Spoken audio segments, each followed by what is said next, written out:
Hello, everyone. Thank you all for coming to our panel discussion on the topic advantages and disadvantages of e-learning. My name is Thomas Brown, and I am a moderator of today's discussion. Let me introduce to you a panel of experts. The first expert is James Smith. He works in Boston State University, and he is the head of the Department of Distance Learning. Our next expert is Harry Dill. He is a teacher in secondary modern school in London, and he is going to share with us his experience in teaching English with the help of the internet. The third expert deserves our attention because, being a mother of 3 children, she managed to get 3 bachelor's degrees on a maternity leave.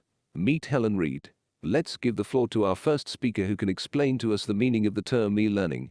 Meet Thomas Brown, the head of the Department of Distance Learning in Boston State University. Hello, everybody. I am very delighted to be here talking on the problem of e-learning. I have been studying this term for several years, and I can say that this term went through several stages in its development. At first, the term e-learning was used to denote the education which was delivered to students with the help of online courses. And in this aspect it was very close to the term distance learning. But some definitions, e-learning encompasses more than just the offering of online courses. The scholar Hawkins in his research noted that e-learning transformed from a fully online courses to using technologies to deliver part or all parts of a course independent of permanent time and place. Also, the European Commission describes e-learning as the use of new multimedia technologies and the internet to increase learning quality by providing easy access to facilities and services as well as distant exchanges and collaboration. Some scientists narrow the definition to the idea that e-learning is a type of learning that is empowered by the use of digital technologies. LaRose and Keller narrow the definition of e-learning to the idea that it should be used to describe any learning that is internet-enabled or web-based. Well, thank you very much for such a deep analysis of the term, and I want to ask the audience who is sitting in the room to take part in our discussion. Does anyone have a question? Are there any comments? I can see a woman wants to participate in the discussion. Please, introduce yourself. Hello, dear colleagues.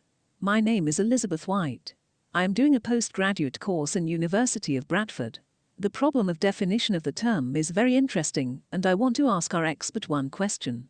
You have just said that there were plenty of definitions to e-learning. Do you have your favorite one? What definition do you like best? So, we have a question about preferences. Mr. Thomas Brown, can you answer this question, please? Well, actually, I take a broad view on the term e-learning, and I totally agree with the researcher Al-Ghatani from Saudi Arabia. He categorized all definitions of e-learning into 3 groups. According to the first group of definitions, we can categorize e-learning as the distance learning.